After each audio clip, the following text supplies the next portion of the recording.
ನಮಸ್ಕಾರ ಸ್ನೇಹಿತರೆ, ನನ್ನ ಯೂಟ್ಯೂಬ್ ಚಾನಲ್ ವೀಕ್ಷಕರಿಗೆ ನಾನಿವತ್ತು ಒಂದು ಹೊಸ ವಿಷಯದೊಂದಿಗೆ ಬಂದಿದ್ದೀನಿ. ಏನಪ್ಪ ಹೊಸ ವಿಷಯ ಅಂತಂದರೆ, ನಾವು ಇಷ್ಟು ದಿನ ಕಾಯ್ತಾ ಇದ್ದಿದ್ವಲ್ಲ, ಅದು KSRTC ವೆರಿಫಿಕೇಷನ್ ಯಾವಾಗ ಬರುತ್ತೆ ಅಂಥೇಳಿ ಆ ಡೇಟು, ಆ ಟೈಮು, ಆ ಸಮಯ ಬಂದೇ ಬಿಡ್ತು. ಬನ್ನಿ ನೋಡೋಣ. ಇನ್ನೂ ನನ್ನ ಚಾನಲ್ನ ಯಾರ್ಯಾರು ಸಬ್ಸ್ಕ್ರೈಬ್ ಆಗಿಲ್ಲ ಸಬ್ಸ್ಕ್ರೈಬ್ ಆಗಿರಿ, ಹೊಸಬ್ರಿದ್ರೆ ಸಬ್ಸ್ಕ್ರೈಬ್ ಮಾಡ್ಕೊಂಡು ನೋಡಿ ಅಂತ ಹೇಳ್ತಾ, ಯಾರ್ಯಾರು ಅಪ್ಲಿಕೇಶನ್ ಹಾಕಿದರೆ ನಿಮ್ಮ ಫ್ರೆಂಡ್ಗಳು ಅವರಿಗೆಲ್ಲ ಶೇರ್ ಮಾಡಿ, ನಿಮ್ಮ ಡ್ರೈವರ್ ಗ್ರೂಪ್ಗಳಲ್ಲಿ ಶೇರ್ ಮಾಡಿ ಅಂತ ಹೇಳ್ತಾ ಬನ್ನಿ ವಿಡಿಯೋ ಸ್ಟಾರ್ಟ್ ಮಾಡೋಣ. ನೋಡಿ, ಇಲ್ಲಿ ಮೇಲ್ಗಡೆ ಕರ್ನಾಟಕ ರಾಜ್ಯ ರಸ್ತೆ ಸಾರಿಗೆ ನಿಗಮ ಸಾರಿಗೆ ಭವನ ಕೇಂದ್ರ ಕಚೇರಿ, KH ರೋಡ್, ಶಾಂತಿನಗರ್, ಬೆಂಗಳೂರು. ಇಲ್ಲಿ ಇದು ಒಂದು ಸೆಂಟ್ರಲ್ ಆಫೀಸು. ದೂರವಾಣಿ ಸಂಖ್ಯೆಯಲ್ಲಿ ಕೊಟ್ಟಿದ್ದಾರೆ, ವೆಬ್ಸೈಟ್ ಕೂಡ ಇಲ್ಲಿ ಕೊಟ್ಟಿದ್ದಾರೆ. ನೋಡಿ, ದಿನಾಂಕ 27/2/2024 ಪತ್ರಿಕಾ ಪ್ರಕಟಣೆ ಹೊರಡಿಸಿದ್ದಾರೆ. ವಿಷಯ: ಕರ್ನಾಟಕ ರಾಜ್ಯ ಸಾರಿಗೆ ನಿಗಮದಲ್ಲಿ ಚಾಲಕ ಕಮ್ ನಿರ್ವಾಹಕ ಹುದ್ದೆಗಳ ನೇಮಕಾತಿ ಕುರಿತು ಕರ್ನಾಟಕ ರಾಜ್ಯ ರಸ್ತೆ ಸಾರಿಗೆ ನಿಗಮದಲ್ಲಿ ಜಾಹೀರಾತು ಸಂಖ್ಯೆ ದಿನಾಂಕ 14/2/2020 ಅನ್ವಯ ಚಾಲಕ ಕಮ್ ನಿರ್ವಾಹಕ ಹುದ್ದೆಗಳ ನೇರ ನೇಮಕಾತಿ ಹೊರಡಿಸಲಾಗಿದ್ದ ಅಧಿಸೂಚನೆಯಲ್ಲಿ ಹುದ್ದೆಗಳ ಸಂಖ್ಯೆಯನ್ನು ಸರ್ಕಾರದ ಆದೇಶದಂತೆ 2000ಕ್ಕೆ ಸೀಮಿತಗೊಳಿಸಿ. ನೋಡಿ, ಹುದ್ದೆಗಳು 2000ಕ್ಕೆ ಮಾತ್ರ ಸೀಮಿತಗೊಳಿಸಿದ್ದಾರೆ. 2000 ಪೋಸ್ಟ್ ಮಾತ್ರ ತಗೊಳ್ತವ್ರೆ. ಅಂದರೆ ಎಲ್ಲರನ್ನೂ ಎಲ್ಲ ಕ್ಯಾಟಗರಿಯಲ್ಲಿ ಸ್ವಲ್ಪ ಕಮ್ಮಿ ಮಾಡಿ 2000 ಪೋಸ್ಟ್ ಮಾತ್ರ ತಗೊಳ್ತವ್ರೆ. ಸೀಮಿತಗೊಳಿಸಿ ಭರ್ತಿ ಮಾಡಿಕೊಳ್ಳಲು ಕ್ರಮ ವಹಿಸಲಾಗುತ್ತಿದೆ. ಅದರಂತೆ ಅಧಿಸೂಚನೆ ಸಂದರ್ಭದಲ್ಲಿ ಚಾಲ್ತಿಯಲ್ಲಿದ್ದ ಮೀಸಲಾತಿ ನಿಯಮಗಳನ್ವಯ ವರ್ಗವಾರು ಹುದ್ದೆಗಳ ಸಂಖ್ಯೆಯನ್ನು ಪರಿಷ್ಕರಿಸಿ ನಿಗಮದ ಅಧಿಕೃತ ವೆಬ್ಸೈಟ್ನಲ್ಲಿ ಪ್ರಕಟಿಸಲಾಗಿದೆ. ಅಂದರೆ ಯಾವ್ಯಾವ ಕ್ಯಾಟಗರಿಗೆ ಎಷ್ಟೆಷ್ಟು ಪೋಸ್ಟ್ಗಳು ಅಂಥೇಳಿ ವೆಬ್ಸೈಟಲ್ಲಿ ಹಾಕಿದ್ದೀವಿ ಅಂಥೇಳಿ ಕೊಟ್ಟಿದ್ದಾರೆ. ನೋಡಿ, ಮುಂದುವರಿದು ಅರ್ಜಿ ಸಲ್ಲಿಸಿರುವ ಅಭ್ಯರ್ಥಿಗಳಿಗೆ ದಿನಾಂಕ 6/3/2024. ನೋಡಿ, ಡೇಟ್ ಇಲ್ಲಿ ಅರ್ಜಿ ಹಾಕಿದ ಅಭ್ಯರ್ಥಿಗಳು 6/3/2024ರಿಂದ ಅಂದರೆ 6ನೇ ತಾರೀಕಿನಿಂದ ದಾಖಲಾತಿ ಮತ್ತು ದೇಹದಾಢ್ಯತೆ ಅಂದರೆ ಹೈಟು ವೇಟು ಚೆಕ್ ಮಾಡ್ತವ್ರೆ. ಪರಿಶೀಲನೆ ನಡೆಸಲು ನಿರ್ಧರಿಸಲಾಗಿದೆ, ಡಿಸೈಡ್ ಮಾಡಿದ್ದಾರೆ. ಈ ಸಂಬಂಧ ಅಭ್ಯರ್ಥಿಗಳು ದಿನಾಂಕ 3/3/2024 ಇದರಿಂದ ಅಭ್ಯರ್ಥಿಗಳು 3ನೇ ತಾರೀಕಿನಿಂದ 3/3/2024 ಇಲ್ಲಿ ನೋಡಿ ಮಾರ್ಕ್ ಮಾಡಿದ್ದೀನಿ. ನಿಗಮದ ಅಧಿಕೃತ ವೆಬ್ಸೈಟ್, ಈ ವೆಬ್ಸೈಟಿಗೆ ಹೋಗಿ ನೋಡಿ, ವೆಬ್ಸೈಟ್ ಕೊಟ್ಟಿದ್ದಾರೆ ನೋಡಿ, KSRTC.jobs.karnataka.gov.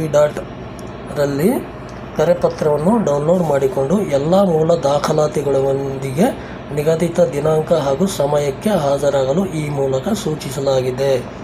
3ನೇ ತಾರೀಕಿನಿಂದ ಹಾಲ್ ಟಿಕೆಟ್ ಡೌನ್ಲೋಡ್ ಮಾಡ್ಕೋಬೋದು. 6ನೇ ತಾರೀಕಿನಿಂದ ವೆರಿಫಿಕೇಷನ್ ಸ್ಟಾರ್ಟ್ ಆಗುತ್ತೆ ಅಂತ ಎಲ್ಲ ಹೇಳಿದ್ದಾರೆ.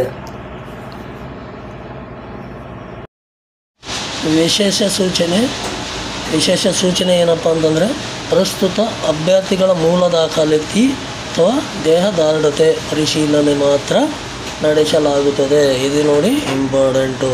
ಈಗ ಏನಂದರೆ ಇಂಪಾರ್ಟೆಂಟಾಗಿ ಅಭ್ಯರ್ಥಿಗಳ ಡಾಕ್ಯುಮೆಂಟ್ಸ್ ವೆರಿಫಿಕೇಷನ್ ಆಗುತ್ತೆ ಮತ್ತು ಅವರು ಹೈಟ್ ವೇಟ್ ಮಾತ್ರ ಚೆಕ್ ಮಾಡ್ತಾರೆ ಅಂತೇಳಿ ಇಲ್ಲಿ ಸ್ಪಷ್ಟವಾಗಿ ಕೊಟ್ಟಿದ್ದಾರೆ. ಪರೀಕ್ಷೆ ನಡೆಸುವ ಕುರಿತು ಪ್ರತ್ಯೇಕ ದಿನಾಂಕ ಮತ್ತು ಸ್ಥಳವನ್ನು ನಿಗದಿಪಡಿಸಲಾಗುವುದು.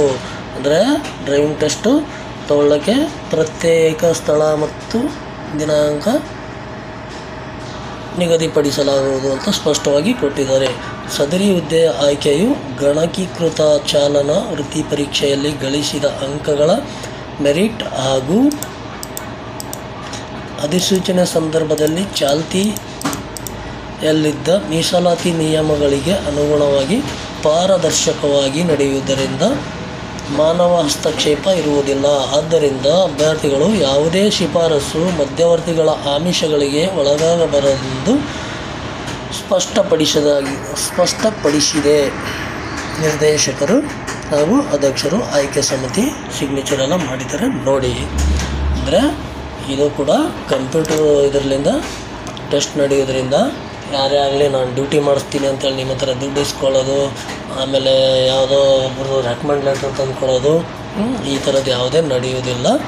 ನೀವೇನು ಡ್ರೈವಿಂಗ್ ಟೆಸ್ಟಲ್ಲಿ ಎಷ್ಟು ನಂಬರ್ ತೊಗೊಂಡಿರ್ತೀರೋ ಅದ್ರ ಮೇಲೆ ನಿಮ್ಮದು ಡ್ಯೂಟಿ ನಿರ್ಧಾರ ಆಗುತ್ತೆ ಅಂತೇಳಿ ಸ್ಪಷ್ಟವಾಗಿ ಕೊಟ್ಟಿದ್ದಾರೆ.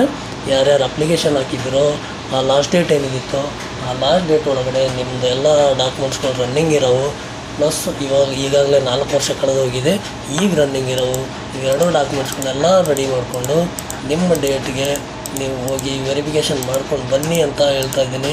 ಯಾವ್ಯಾವ ಡಾಕ್ಯುಮೆಂಟ್ಸ್ಗಳು ಬೇಕಾಗ್ತವೆ, ನೀವು ಅಪ್ಲಿಕೇಶನ್ ಹಾಕೋ ಟೈಮಿಗೆ ಏನೇನು ಎಸ್ ಅಂತ ಹಾಕಿದ್ರೆ ಕನ್ನಡ ಮಾಧ್ಯಮ ಗ್ರಾಮೀಣ ಅವೆಲ್ಲನೂ ರೆಡಿ ಇಟ್ಕೊಂಡು ನಿಮ್ಮ ಡೇಟಿಗೆ ನೀವು ಹೋಗ್ರಿ ಅಂತೇಳಿ. ಅದು ಯಾವ್ಯಾವ ಬೇಕಾಗ್ತಾವೆ, ಹಳೆವು ಯಾವ ಬೇಕಾಗ್ತಿದ್ವು, ಹೊಸವು ಯಾವ ಬೇಕಾಗ್ತಿದ್ವು ಅಂತೇಳಿ ನಾನು ಲಾಸ್ಟ್ ಒಂದು ವಿಡಿಯೋ ಮಾಡಿದ್ದೀನಿ. ಆ ವಿಡಿಯೋ ನೋಡಿ ಗೊತ್ತಾಗ್ತದೆ. ಇನ್ನೇನಾದರೂ ನಿಮಗೆ ಡೌಟ್ ಬರ್ತಾಯಿದ್ರೆ ಕಾಮೆಂಟಲ್ಲಿ ಕೇಳಿ, ನಾನು ಖಂಡಿತವಾಗ್ಲೂ ತಿಳಿಸ್ತೀನಿ ಅಂತ ಹೇಳ್ತಾ ಇದ್ದೀನಿ. ಆಮೇಲೆ ನಾನು ಏನೋ ಕೆಲಸದಲ್ಲಿ ಸ್ವಲ್ಪ ಬ್ಯುಸಿ ಇದ್ರೂ ಸ್ವಲ್ಪ ನಂತರ ಆದರೂ ತಿಳಿಸ್ಬೋದು ಅಂತ ಹೇಳ್ತಾ ಇದ್ದೀನಿ. ಈ ಮಾಹಿತಿ ನಿಮ್ಗೆ ಏನಾದರೂ ಹೆಲ್ಪ್ಫುಲ್ ಆಗಿದರೆ ನಿಮ್ಮ ಸ್ನೇಹಿತರಿಗೆ ಯಾರ್ಯಾರಿಗೆ ಗೊತ್ತಿರಲ್ಲ ಕೆಲವೊಬ್ಬರಿಗೆ ಅವ್ರಿಗೆ ಶೇರ್ ಮಾಡಿ ಅಂತ ಹೇಳುತ್ತಾ, ಈ ಮಾಹಿತಿ ಇಷ್ಟ ಆಗಿದರೆ ಒಂದು ಲೈಕ್ ಮಾಡಿ ಹಾಗೂ ಒಂದು ಶೇರ್ ಮಾಡಿ ಅಂತ ಹೇಳುತ್ತಾ ಧನ್ಯವಾದಗಳು.